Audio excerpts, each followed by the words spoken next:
Hello दोस्तों, आज की क्लास में शुरुआत करने जा रहे हैं बीएससी नर्सिंग का केमिस्ट्री क्लास। क्या बीएससी नर्सिंग का केमिस्ट्री क्लास जो आप लोगों के लिए बेहतरीन हो सकता है? क्या आप लोगों के लिए बेहतरीन हो सकता है? जो आपके शुरुआत करने से पहले आप सभी को एक सेकंड बता दिया जाए कि पिछले क्लासों में फिजिक्स का क्लास चली थी। फिजिक्स का पहले थ्योरी क्लास चली थी। क्या पहले चैप्टर का थ्योरी क्लास चली थी, फर्स्ट चैप्टर का। उन पर 30 क्वेश्चन, टॉप 30 क्वेश्चन करवाया गया था। टॉप 30 क्वेश्चन करवाने के बाद केमिस्ट्री को शुरुआत किया गया। क्या केमिस्ट्री को शुरुआत किया गया? केमिस्ट्री में आप सभी को बता दिया जाए, केमिस्ट्री में आप सभी को बता दिया जाए, चैप्टर 1 शुरुआत किया गया है। चैप्टर 1 खत्म होते ही 30 क्वेश्चन लेके आया जाएगा। टॉप 30 क्वेश्चन जो फर्स्ट चैप्टर से रहेगा, लेकिन फर्स्ट चैप्टर बहुत बड़ा है। Some basic component of chemistry जो है बहुत बड़ा है। होगा तो 45 क्वेश्चन या 50 क्वेश्चन भी करवाया जाएगा। क्या होगा तो इस चैप्टर से 50 क्वेश्चन तक करवाने का चांस बनता है। तो आप सभी को ये निर्णय लेना है कि इस चैनल से जुड़ना है या नहीं जुड़ना है। आप सभी को ये पता करना है कि चैप्टर वाइज थ्योरी फ्री में पढ़ना है या नहीं पढ़ना है। टॉप 5000 क्वेश्चन प्लस का जानकारी लेना है या नहीं लेना है। बिल्कुल में पीडीएफ प्राप्त करना है या नहीं प्राप्त करना है। बिल्कुल फ्री में आप सभी को टेलीग्राम ग्रुप में पीडीएफ मिल जाएगी। और ये जो पीडीएफ क्लास चलेगी और टॉप 30 या टॉप 45 क्लास जो क्वेश्चन रहेगी उसका जो पीडीएफ है वो भी आप सभी को टेलीग्राम ग्रुप में देखने को मिलेगा। फर्स्ट चैप्टर फिजिक्स और उसका टॉप 30 क्वेश्चन खत्म होते ही पीडीएफ प्रोवाइड कर दिया गया। टेलीग्राम क्विज शुरुआत होने जा रही है। टेलीग्राम क्विज शुरुआत आप सभी को जैसे ही चैप्टर खत्म हो जाएगा तो क्यूज लाया जाएगा। क्या चैप्टर खत्म होते ही क्यूज लाया जाएगा। इसके बाद देखा जाए some basic concept of chemistry का जो फर्स्ट चैप्टर है, ये जो बीएससी नर्सिंग के लिए फर्स्ट चैप्टर में ये लिखा गया some basic components of chemistry. ये चैप्टर आपके लिए शुरुआत करने जा रहे हैं। तो आप सभी जुड़ जाइए। एंट्रेंस एग्जाम जो भी स्टूडेंट 2026 के लिए तैयारी कर रहे हैं, क्या जो भी स्टूडेंट 2026 के लिए एंट्रेंस एग्जाम बीएससी नर्सिंग का शुरुआत करने जा रहे हैं वो जुड़ जाइए इस चैनल से लिए। उसके लिए बेहतरीन इतना कंटेंट मिलने वाला है। तो चलिए शुरुआत करते हैं आज की क्लास को। तो चलिए फर्स्ट चैप्टर का रिव्यू देखते हैं। पूरा क्वेश्चन थ्योरी के साथ आप सभी को देंगे। थ्योरी खत्म होते ही 30 क्वेश्चन आएगा। अगर आप सभी को थ्योरी कंप्लीट हो जाती है, थ्योरी समझ में आती है, उनके बाद आप सभी को पढ़ने में मज़ा आएगा कि पीवाईक्यू सेट लगाने में आप सभी को बहुत ही बेहतरीन तरीका से क्वेश्चन बनेगा। तो आप सभी को ये जानकारी हो जाए कि अगर कोई भी चीज़ का आप सभी थ्योरी पहले पढ़ लेते हैं तो प्रीवियस ईयर ये क्वेश्चन बनाने में आसान हो सकती है। तो फर्स्ट चैप्टर क्या है? Some basic of concept of chemistry. उसका फर्स्ट टॉपिक है पदार्थ की प्रकृति। क्या अगर सबसे पहले पढ़ रहे हैं पदार्थ, तो पदार्थ प्रकृति के लिए कितना, नेचर ऑफ मैटर, नेचर के लिए मैटर कितनी आवश्यकता होती है उनके बारे में जानकारी प्राप्त करेंगे। तो उनके बाद आगे आगे बढ़ते जाएंगे। क्या आगे आगे इस चैप्टर में जितने भी टॉपिक हैं सारा टॉपिक के बारे में आप सभी को बताया जाएगा। सारा टॉपिक पे एक क्वेश्चन करवाया जाएगा। तो आप सभी जुड़े रहिएगा। क्या कहता है पदार्थ की प्राकृतिक रासायनिक विज्ञान पदार्थ की वह संरचना है और गुण है जिसमें होने वाले परिवर्तनों का अध्ययन करना पड़ता है। यानी कि जो पदार्थ में संरचना में परिवर्तन, गुण में परिवर्तन होता है उनके बारे में अध्ययन करना पड़ता है। पदार्थ वो होता है जिसका द्रव्यमान होता है। जो पदार्थ वो वस्तु है जिसका द्रव्यमान होता है, जो जगह घेरता हो, जो स्थान घेरता हो, वो क्या कहलाता है? पदार्थ कहलाता है। जिसका कुछ वजन हो, वजन, द्रव्यमान मतलब क्या हो गया? वजन हो। किसी भी पदार्थ का वजन रहेगा, स्थान घेरेगा, वो पदार्थ कहलाएगा। क्या पदार्थ करेगा।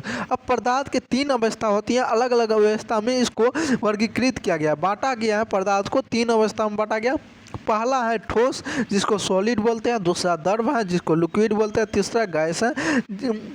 तो ठोस क्या होता है? सॉलिड, यह एक निश्चित आयतन और आकार होती है। ठोस का ना कोई आयतन में बदलाव होती है ना कोई आकार में बदलाव होती है। ठोस जैसे रख देगा वैसे ही रहेगा। क्या ठोस जैसे रख देगा वैसे ही रहेगा। जैसे लोहा का बात करें, ये क्या हो गया? ठोस हो गया। जैसे लकड़ी का बात करें, ये क्या हो गया? ठोस हो गया। इसी तरह से द्रव कहता है निश्चित आयतन लेकिन अनिश्चित आकार। निश्चित आयतन तो उसका सेम रहता है। क्या आकार अलग अलग होता है? क्या आकार अलग अलग होता है? आयतन सेम रहता है। जो उसका वजन देगा वही वजन देगा, लेकिन आकार जो है बदलते रहता है। बदलते रहता है मतलब कोई रबर है, उनको दाबेगा तो वो दबेगा, तो उनका आकार तो बदलता है ना, प्लास्टिक को अगर पिघला दिया जाए तो वो बदल जाता है, वही हो गया द्रव। जो भी द्रव पदार्थ में है दब जाता है वो क्या हो गया, द्रव हो गया। और गैस न तो निश्चित आयतन होता और न ही निश्चित आकार होता है। इसका आकार और आयतन दोनों अलग अलग होता है। क्या आकार और आयतन दोनों निश्चित, न तो निश्चित आयतन होता है और न ही निश्चित आकार होता है, दोनों अलग अलग होता है गैस का। अब अगला टॉपिक आता है पदार्थ में उनके रासायनिक संगठन के आधार पर वर्गीकृत किया गया है। क्या पदार्थ को रासायनिक संगठन के आधार पर वर्गीकृत किया गया है, जिसमें से पहला है शुद्ध पदार्थ। क्या शुद्ध पदार्थ प्योर सब्सटेंस, जिसकी संरचना जो होती है निश्चित होती है, जैसे तत्व और यौगिक। क्या तत्व और यौगिक का संरचना निश्चित होती है। तो देखिए एक ही प्रकार के अगर परमाणु से मिलके बने तो वह तत्व कहलाता है। क्या एक ही प्रकार के परमाणु से मिलके बनता है तो वह तत्व कहलाता है। लेकिन यौगिक क्या कहता है, दो या दो से अधिक तत्वों के परमाणु से मिलता है तो अनुपात में मिलता है तो वो क्या कहलाता है, यौगिक कहलाता है, कंपाउंड बनता है। क्या कंपाउंड बनता है, जैसे जल और कार्बन डाइऑक्साइड। जल क्या है, H2O है, कार्बन डाइऑक्साइड क्या है, CO2 है। तो इसमें दो कंपोनेंट लगा है, पहला हाइड्रोजन दूसरा ऑक्सीजन, पहला कार्बन दूसरा ऑक्सीजन, दोनों मिलके एक यौगिक का निर्माण किया, कंपाउंड का निर्माण किया, मिला कंपाउंड बना, मजबूत बना। पहले हाइड्रोजन था अब ऑक्सीजन भी मिल गया, तो मिल गया तो क्या हुआ, क्या कंपाउंड बन गया, अपना एक यौगिक बना लिया।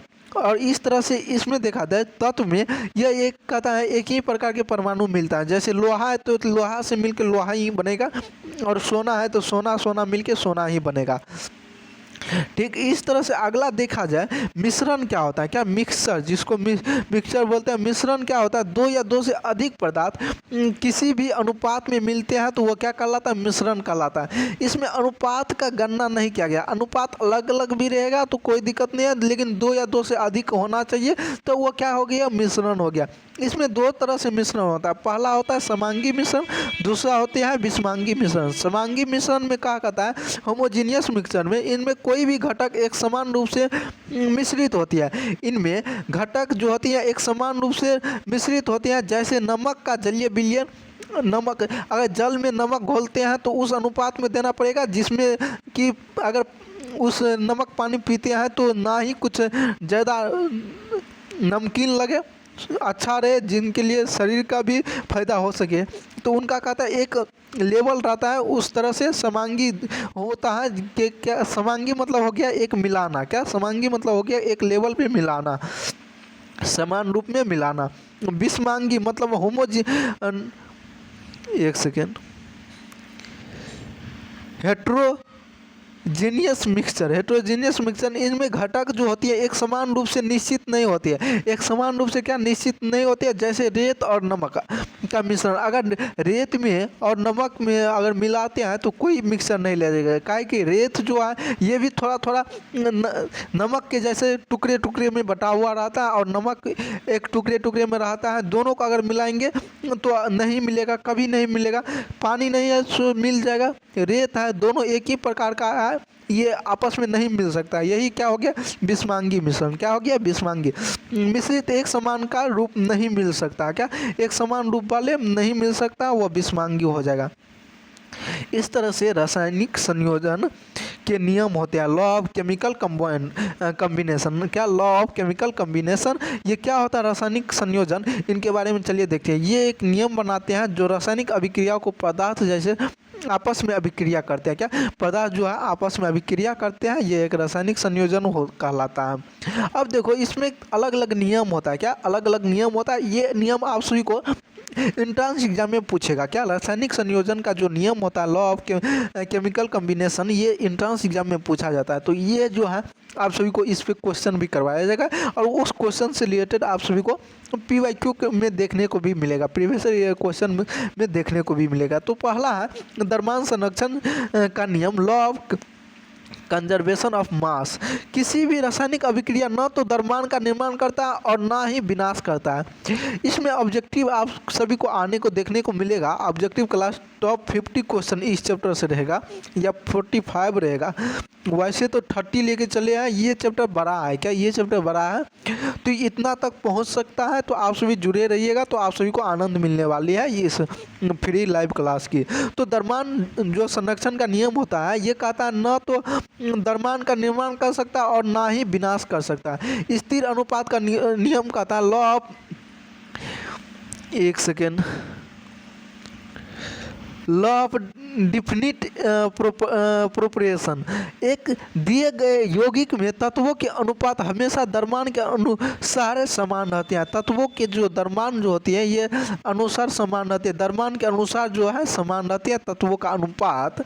और यौगिक में जो है तत्वों का जो अनुपात होती है, यौगिक मतलब कंपाउंड बनाया उसमें तत्वों का जो अनुपात होता है ये द्रव्यमान के अनुपात के समान होता है, द्रव्यमान के अनुसार समान होता है, द्रव्यमान के बराबर होता है। अलग अलग तत्व मिला है तो दोनों का द्रव्यमान लगभग सेम होता है, वो क्या कहलाता है? स्थिर अनुपात का नियम। इस तरह से अगला देखने को मिलेगा गुणित अनुपात का नियम, जिसको लॉ ऑफ मल्टीपल प्रोपोर्शन कहते हैं। यदि दो या दो से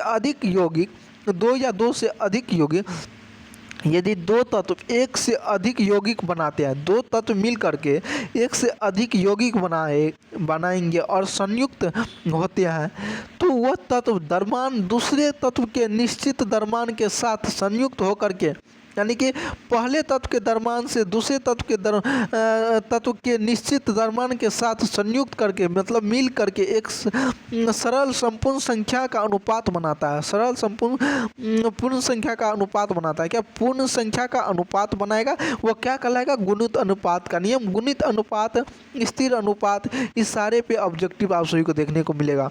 तो अगला टॉपिक आप सभी को देखने को मिलेगा कि परमाणु, अणु और मोल संकल्पना ये क्या होती है? Atom, molecules and mole concept. तो परमाणु जो एटम होती है किसी तत्व की सबसे छोटी इकाई को रासायनिक अभिक्रिया में भाग लेती है। किसी तत्व की सबसे छोटी इकाई जो होती है जो रासायनिक अभिक्रिया में भाग लेती है। मोल्स जो होती है दो या दो से अधिक परमाणु के संयोजन से बनता है। मोल जो होता है, अणु जो होता है, मोलिक्यूल्स जो दो या दो से अधिक परमाणु के संयोजन से बनता है और एक साथ रासायनिक बंध बनाता है। रासायनिक बंध से जुड़ जाते हैं। क्या एक साथ रासायनिक बंध से जुड़ जाती है? परमाणु जो होती है तत्व की सबसे छोटी इकाई को रासायनिक अभिक्रिया में जो भाग लेती है उसे परमाणु कहते हैं। मोल संकल्प क्या होता है? मोल कॉन्सेप्ट ये एक रासायनिक विज्ञान की एक केंद्रीय अवधारणा होती है जो एक पदार्थ की मात्रा को बताता है, पदार्थ की वह मात्रा को बताती है जिसमें उनकी उतनी ही प्राथमिक इकाई होती है। क्या? जिसमें उतनी ही प्राथमिक इकाई होती है जितने की परमाणु 12 ग्राम कार्बन वाले 12 समस्थानिक होते हैं। 12 ग्राम कार्बन वाले 12 ग्राम कार्बन जो कार्बन का जो होती है द्रव्यमान संख्या कितनी होती है? 12 ग्राम। इसका समस्थानिक भी कितनी होती है? 12। कितनी होती है समस्थानिक? 12। और इस संख्या को क्या कहा गया? एवोगाड्रो संख्या। जिसका सेम रहता है उसको एवोगाड्रो संख्या कहा गया, जिसमें से आप सभी को पीरियोडिक टेबल में देखने को मिलेगा कार्बन के कितने 12 ग्राम कार्बन में 12 समस्थानिक होती हैं, जिनके कारण इसका एवोगाड्रो संख्या कितना हो गया? एवोगाड्रो संख्या कहते हैं, जिसे क्या कहते हैं? एवोगाड्रो संख्या कहते हैं, जिसका मान होता है, जिसका मान क्या होता है? यहाँ पे लिखा गया है 6.022 गुने 10 टू पावर 23। 6.022 गुने 10 टू पावर 23 कितना होते हैं? 10 टू पावर 23। इस तरह से अगला आप सभी को देखने को मिलेगा परमाणु द्रव्यमान और आणविक द्रव्यमान क्या होता है? Atomic and molecular mass. Atomic एवं मोलिकुलर मास क्या होता है? परमाणु द्रव्यमान क्या होता है? आणविक द्रव्यमान क्या होता है? मोलिकुलर मास क्या होता है? एटॉमिक मास क्या होता है? चलिए इनके बारे में अध्ययन करते हैं।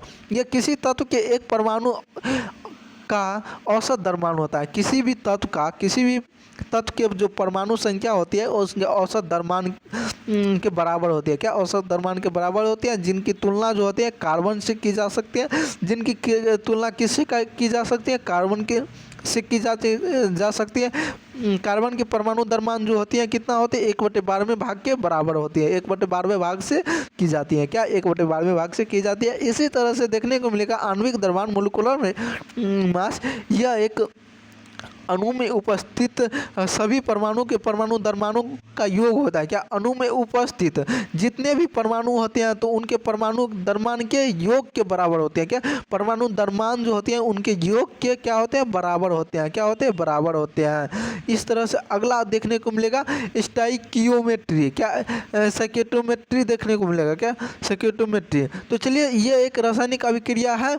अभिकारों को और उत्पादों की मात्रा के बीच का मात्रात्मक संबंध का अध्ययन करना पड़ता है स्टोइकियोमेट्री में। क्या स्टोइकियोमेट्री में जो होती है, ये एक रासायनिक अभिकारक और उत्पादों की मात्रा जो बीच का जो मात्रात्मक संबंध होती है, उनके बीच में जो जानकारी मिलती है, उनके बीच का जो गठन होती है, उनके बारे में अध्ययन करना पड़ता है स्टोइकियोमेट्री में। तो ये इसमें जो होता है प्रति लीटर बिलियन में घुले विलेय की मोलों की संख्या बताती है मोलरता। मोलरता क्या बताती है, प्रति लीटर बिलियन में, 1 लीटर बिलियन में घुले विलेय की मोलों की संख्या जितनी होगी, विलेय की संख्या जितनी होगी वही क्या कहलाएगी, मोलरता कहलाएगी। क्या मोलरता कहलाएगी, मोलरता जिसको बोलते हैं। इसी तरह से मोलरता होती है मोलैलिटी, और मोलैलिटी दोनों में अंतर देखे क्या है, प्रति किलोग्राम। यहाँ पे प्रति किलोग्राम लिखा गया, यहाँ पे प्रति लीटर लिखा गया। विलायक है, यहाँ पे बिलियन है। विलायक में घुले विलेय की मोलों की संख्या, विलायक में घुले विलेय की संख्या को मोलरता कहते हैं, और बिलियन में घुले विलेय की संख्या को मोलरता कहते हैं। ये सभी आप सभी याद रखिएगा। इस पे क्वेश्चन आएगी, वही क्वेश्चन आप सभी को देखने को मिलेगा आपके एंट्रेंस एग्जाम में। क्या एंट्रेंस एग्जाम में।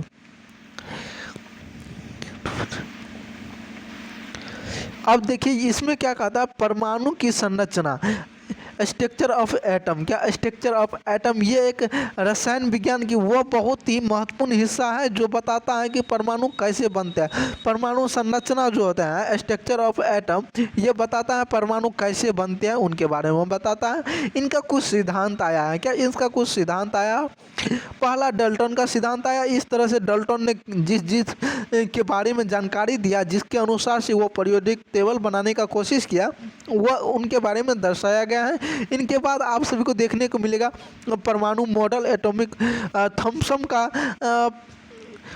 Pulling model. क्या थॉम्सन का प्लंग पुलिंग मॉडल।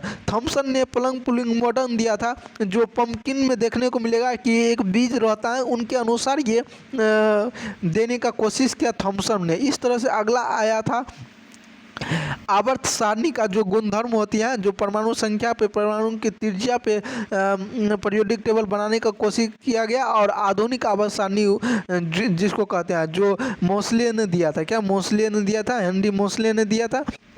इस तरह से आगे पढ़ना है। तो ये जो क्लास जो होगी शुरुआत अगली क्लास में होगी। क्या अगली क्लास में होगी, ये सभी आप सभी थ्योरी पढ़ के आइएगा, जिससे आप सभी को अच्छा हो सके, आपका जो है एग्जाम में अच्छा नंबर आ सके। अगर थ्योरी पढ़ के आते हैं तभी आप सभी को क्वेश्चन बनने में आसान लगने का होगा, आसान लगेगा। तो आप सभी कोशिश करिए, थ्योरी पढ़ के आए। ये पीडीएफ ये क्लास ख़त्म होते ही, मतलब कि ये जब तक क्लास पूरी ख़त्म नहीं हो जाएगी थ्योरी क्लास, तब तक ये पीडीएफ आप सभी को मिलेगी नहीं। चाहे 2 लेक्चर में ख़त्म हो, चाहे 1 ही लेक्चर में ख़त्म हो, तो जब तक ये थ्योरी ख़त्म नहीं हो जाएगी तब तक ये टेलीग्राम ग्रुप में आएगी नहीं।